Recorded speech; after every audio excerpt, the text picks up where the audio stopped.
Hi, good morning. Uh, this is Abhinay here. I'm, and I'm connecting from Sweden. And today we have a special guest. His name is Sahil Rometra, and he's a very famous trader from India. He has achieved a lot of success in the stock market. But today we are not going to talk about money. Today we are going to talk about a science that I am personally very curious about, and it's the area of astrology. So, welcome, Sahil. Thank you. Thank you very much, Abhinay. I'm very happy to meet you. And let's I love the subject very much. So I'm happy to speak on that subject with someone who's happy to learn about that subject. So on this day of Akshay Tritiya, let's start and wishing the best to you in your efforts and your viewers also. Yes. Thank you. So, like Sahil mentioned, that today is Akshay Tritiya, and Akshay Tritiya is something that's determined by the planetary positions as well. And have always been curious. All these dates they change in every year. It's not the same date every year.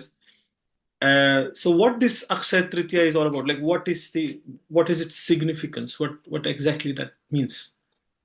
Yeah. So basically, in order, Akshay Tritiya is a tithi. Tithi is basically a lunar day. Okay. So it's the third lunar day. And the title Akshay is attached to it because of certain significations that this lunar day has on activities we initiate on this day. Now, in order to understand that signification, we have to understand a little bit about the planetary positions. So, when we talk about the planets, the sun, moon, etc., sun and moon are considered as grahas, and grahas loosely Hmm. translate planet. So, what graha basically means in Sanskrit is to take control. So, Hmm. Graha refers to those celestial objects which take control over your day-to-day life. And in that, Hmm. sun and moon are included. In that, even the north and the south pole of the moon, which we recognize as Rahu and Ketu, are included. And in our Hmm. Shastras itself, they would have defined that Arun and Varun, which is Neptune and Pluto, do not take control because I think they take several hundred years in order to complete one revolution around the sun. And in that much time, the person's lifespan is basically past. So they do not Hmm. transit generally very often in one's career, one's entire lifetime. So they don't have that kind of influence. So all of Vedic Jyotish, which I will come to, is derived from what is known as Drik Panchang. Drik means something that is visible. And Drik, like drisht, drik, Drishti, drik, yeah, drishti. has to be visible. Yeah. And Panchang means Panch means five, and Ang means Hmm. parts, limbs. Parts. Hmm.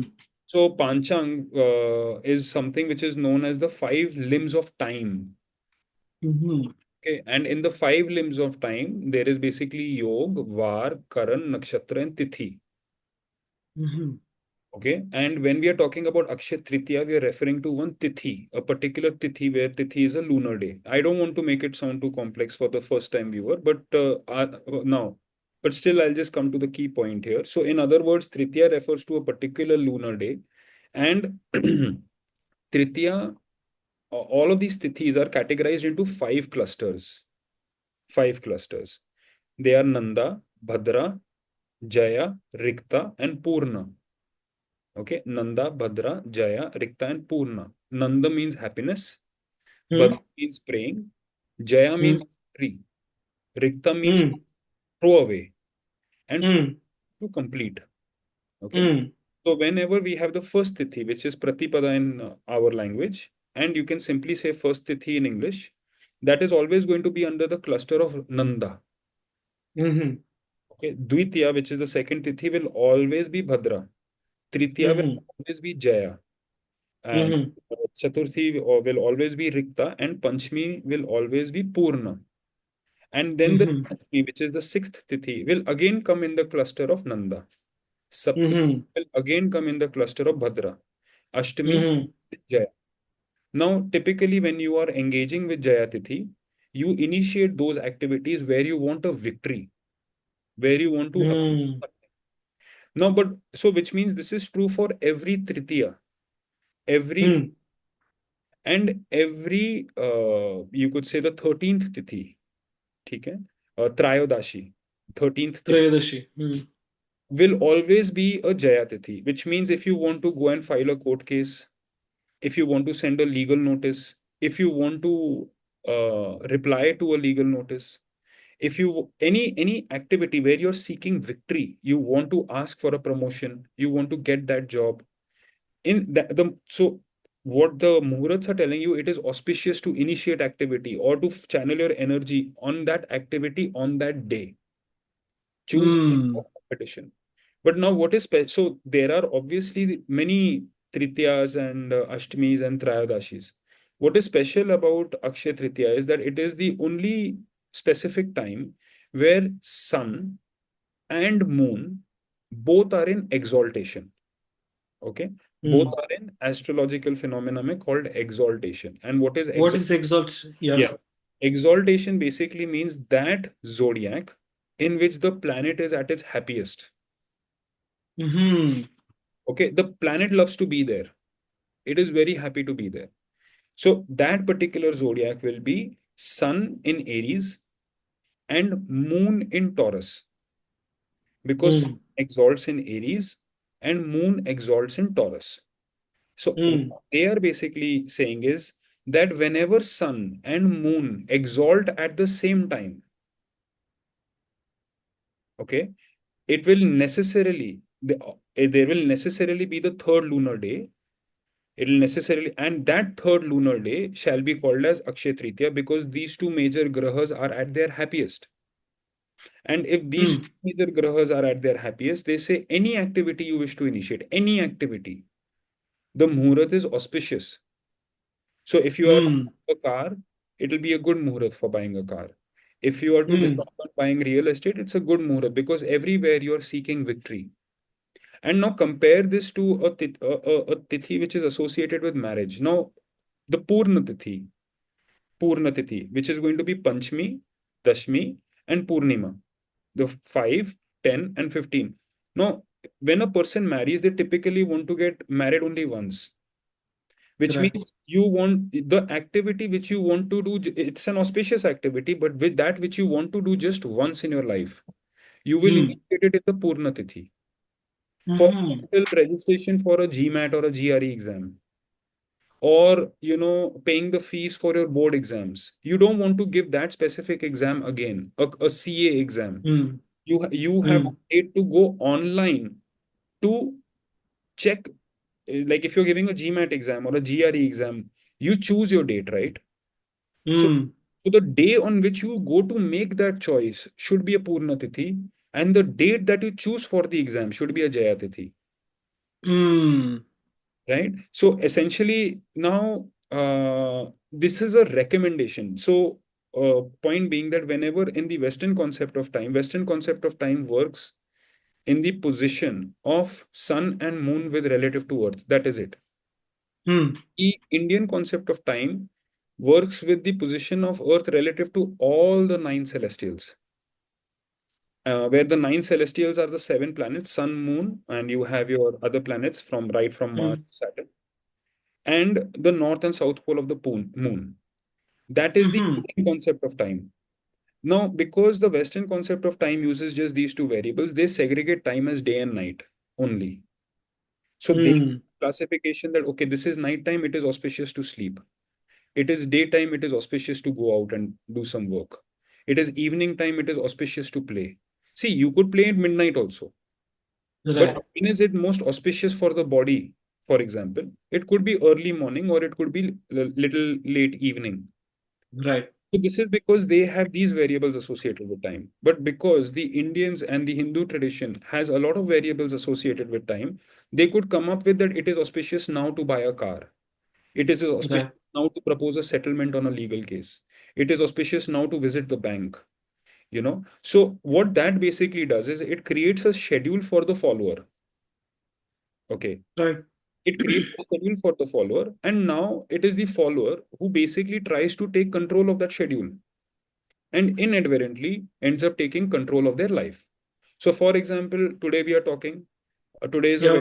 Wednesday, and Wednesday, Budh is associated with green. So I'm wearing a green. Hmm. Mm-hmm. So now, because I wear a green t-shirt on Wednesday, I'll wear a yellow t-shirt on a Thursday, and so on and so forth. My entire cupboard gets arranged like that. Nice. When I go out to shop, I don't think about buying a shirt. I don't have a formal shirt for Tuesday, so I'm automatically looking at red colors. Mm. If suppose, let us say you have a function at your residence, and let us say it is on a Sunday, and you are saying wear traditional Indian and come. And Mm. I automatically know sun colors are golden, orange, crimson, red, and I don't have a traditional for that day. So I will go with a very clear agenda that I am buying this for this day. Mm-hmm. And that sort of removes the element of paralysis due to analysis of what should I buy. It's Right. been narrowed down to a great extent, and you have gone there with a clear agenda. And then the factor, if I value price, I will choose the lowest price in that color. If I value quality, I might choose the best quality in that color. Now, here individual subjectivities will come into play, but our actions are so well decided. Right. So basically, what you're suggesting is we get a template of arranging ourselves to the celestial bodies in a way with astrology. Um, so when you said something that uh, in the Indian concepts, it's Earth's position relative to these nine celestials. Uh, so if I have to understand this, like how does this impact me individually? It's a very fundamental stupid question I have about astrology. Like, say I'm sitting here on a chair. How do these planets connect to me? What is their connection to me? We are already connected through planets directly. You're sitting on this chair, Hmm. that is right, but you're talking to me on a subject of astrologer. Now, there are two ways. Right. One way is that I'm talking to a guy called Sahil. The other Yeah. way is that this is your your Jupiter interacting with you just now. Right.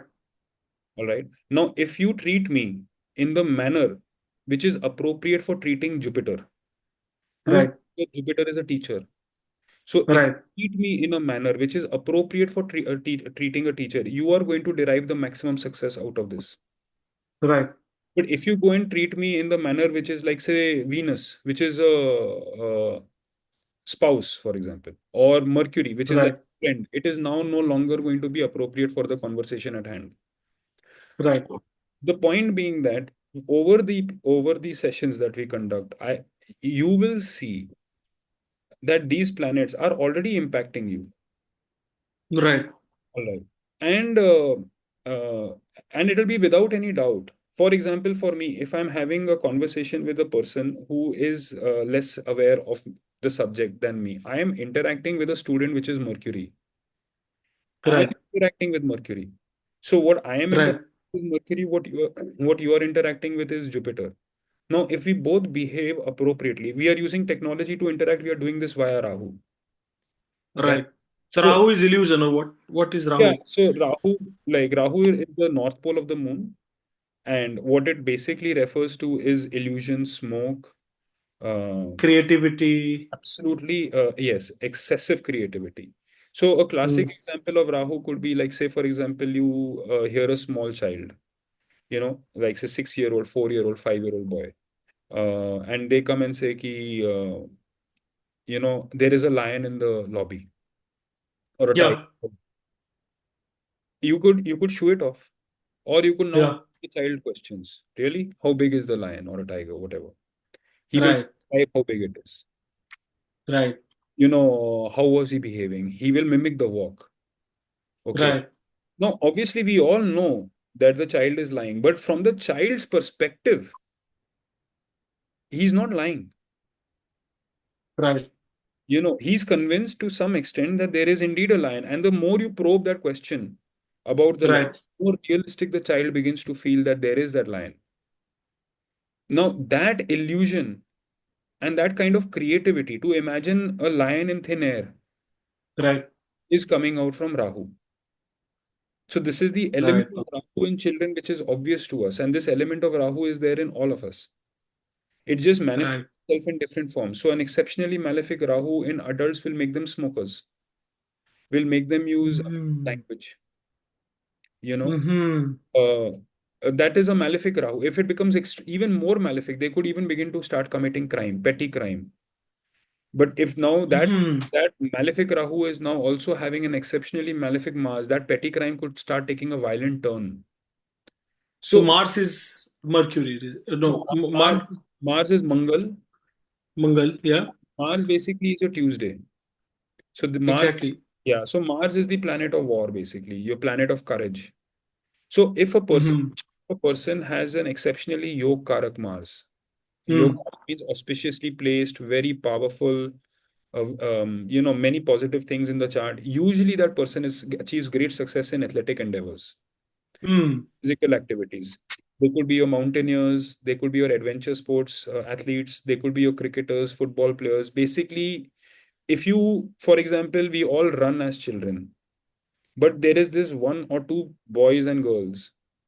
When you race against them, you feel you're racing against another species. You know, Mm. like and it's not like they have gone through some sort of Olympic training or something to get there. They are exactly your age, 8, 10, 11, 12, 15. But if you're racing with them, you're sprinting 100 meters. I don't remember what was my timing, but maybe I was very slow. So I was maybe in 12th standard, I was not that slow, but maybe I was like, say, maybe 13 or 12.8 seconds. I was actually a 1500-meter runner in my 12th standard. And so I just sprinted the 100-meter with the person who sprints 100 meters. And that person clocks typically 11 and a half seconds. Now it looks like it is just 1.5 second difference. But when you're physically racing that person, it is embarrassing. Yeah. Just pure embarrassment. That 1.5 second looks like he's a mile away on the race field. You know, it's Right. almost like it's a race between some. It's just it's not of the same cluster anymore. It's like a horse versus a donkey kind of a race. So it becomes very apparent, and Right. that huge kind of physical strength uh, and success in physical endeavors comes from Mars, and that is only going to come if you, Mars is the karak of blood, if you shed blood for the right cause in your past life. All right, and the Mm. corollary of it is also true that in the event, just silence my phone, that in Yeah. that in the I'll event also silence my phone. Sorry. Yeah. that in the event in your past lives, if there was a Yeah. and you were to supposed to be on the battlefield, you did not go, you know, you did not shed your blood, then in this lifetime you get a very malefic Mars. Mm. And the malefic Mars wants that quota of blood which is due. And that is the Mm. reason why astrologers, if they see a very malefic Mars in the chart, they will recommend please go and donate your blood. Because Mm. Mars is certainly going to take that blood. If Mm. Mars takes it his way, it could be through an accident or by Mm. force. So it is better you take cognizance of the fact that you did not give blood where it was due. So why don't you just go on a random Tuesday to a hospital and donate your blood off? Mm-hmm. But the but people who basically donate blood and who have a auspicious Mars, like Mars is the a karak of the physical body. If you're Aries or if you're Scorpio, Mars is representing physical body. And you go and donate blood, you'll start falling sick Mm. because you're donating physical body. So this aspect of what you should donate, of what you should wear, and what are the most appropriate moments to initiate and close certain activities are usually an astrologer tries to assist you in that process. And since this process Right. is so academic and so much fun, the intention of this is to be able to transmit a certain level, basic level of information to the viewers so they could be astrologers for themselves. Because what I learned is that in order to analyze my own horoscope, I had to create a framework which would be applicable to all. So I am here to just share that framework over a period of time, covering some basic aspects of planets, so that individuals can be their own astrologers, uh, and then once they then maybe if their hobby persists and if their passion persists, then maybe they could add service to the set of people that they are engaging with, is largely because astrology is the only topic where you are actually talking to the person, but you're talking to the person as a part of a frame. Planet. Exactly. So I'm not telling you, Abhinay, that you are good or you are bad. What I will be saying is that because you have a Venus Mahadasha, and Venus is the Karak of, let's say, creativity, is the Karak of sensory pleasures. We all the five senses, the sense of hearing, that is through music, the sense of smell, your perfumes and cosmetics, your sense of touch, physical intimacy, your sense of taste, great food, and basically all your five senses essentially. Our Venus is the custodian of that. So Mm. Venus is the performer. Mm. If Venus is the performer of fine arts, so your Mahadasha is most conducive for performing fine arts.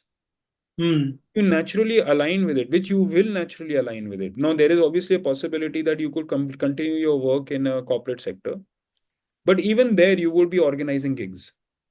Mm. All right. So essentially, what happens is that when you are working in alignment with the planet and Mm. you look to monetize that alignment in which you are with the planet, you could accomplish significant success. Mm. Because, anyways, it is that planet's Mahadasha. Anyways, that planet has an exaggerated influence on you. So, Venus Mahadasha will last for 20 years, for example, from the date of its starting. And so now, logically, for 20 years, it is saying that go ahead in the fields of performing arts. Mm. And now, what will happen is you'll find partnerships, you'll find networks much easily than compared to, say, for example, some other endeavor. Let's say you were constructing a bridge. Now, that is completely different. Even you could make money and a life from that also, but that is not really related to Venus now. Mm. So that is where you'll feel a little stuck. You'll feel like, what am I doing with my life? I'm not at the right. Mm.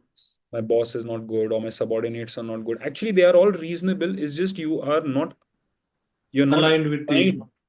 And that irritation that is coming from the planet itself. Now, agar Venus, which Venus, who is a creator of fine arts, उसको आपने bridge में डाल दिया है या factory में डाल, Venus is not happy there. No, no. So that is what it means. Exaltation, the point that we made earlier. Exaltation means that place where the planet is the happiest. The planet loves, Right.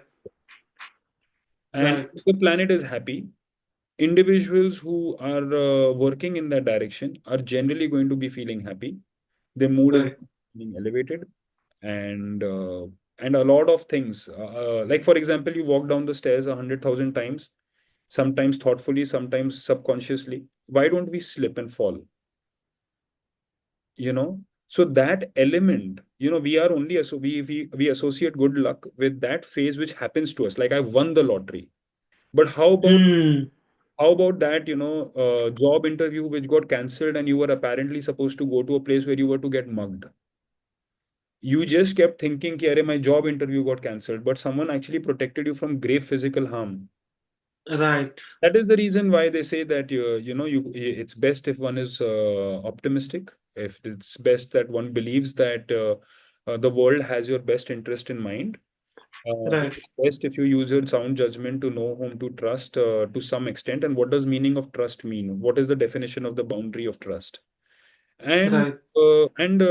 yeah, and if I feel that I'm dealing with Mercury, I would be, if I'm dealing with, let's say you were a judge of a high court or a Supreme Court of Sweden, then I'm dealing with here with Sun now. I have to be respectful. Sun is the king, actually. I have to call him sir. Right. That is when I am going to gain my most. But if I Right. treating Sun as Mercury, the person is going to feel like I'm not valued here. I'm going to absolutely show this person his place now. Right. So if we already know whom we are dealing with, then you don't see him as a boss. You see him as the physical manifestation of Sun himself, of your Sun. That is why Right. in front of you, right? Right. So the way I understand this is like these these planets are basically like our personality traits in a way, that the combination of different characteristics of our personality are connected to the planets. and they're connected. We are connected to them through our birth chart. This is the Kundali, right? Yeah. And when we deal with people, we also basically deal with these personas that these planets represent. And then if we, I mean, it's really interesting because this is how we usually deal with people as well, right? So if you see someone in the position of authority, we give them respect. And if there is a creative child, for example, we ask them questions. I just didn't connect it to planets in this way. Uh, so then my next question is, uh, which is again the a fundamental question here. Like I understand how these planets are affecting me, but then to know what position is placed where relevant to me, there is something called as Kundali, and I see it like a square with a lot of boxes in it, and some numbers and some letters written on it. But for me, it's some sort of a occult science, and I always need someone to interpret me. So if you can explain me what a Kundali is like, what's the idea behind a Kundali and what it represents, that would be really cool. Yeah. So you are fully aware of the world map, right? Right. It's a two-dimensional structure representation of a 3D object, right? Object. Right. Similarly, a Kundli is just that, a two-dimensional representation of a 3D object.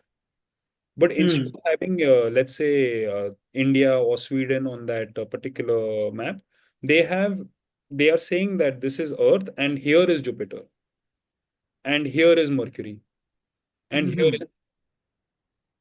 So there is no doubt that we are looking at a 3D, this is a 3D visual, which is now captured in a 2D format.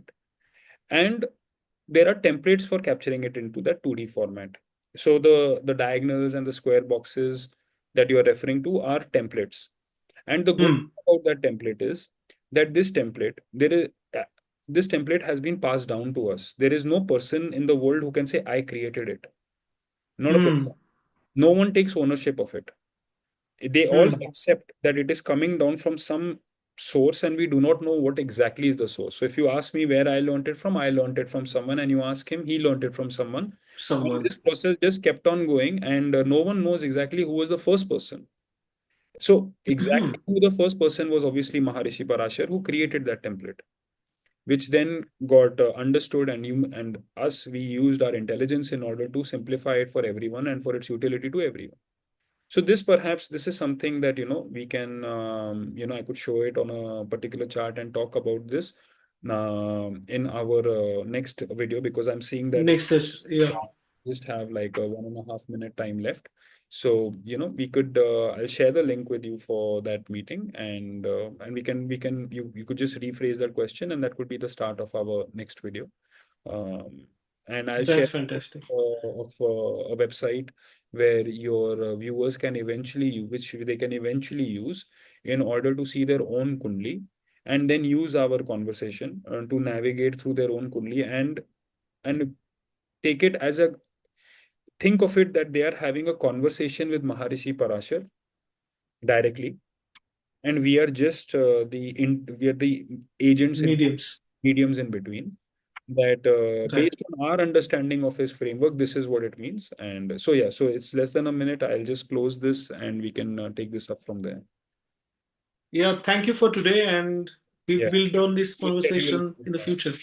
Take care. Yeah. Yeah. Bye bye. Bye.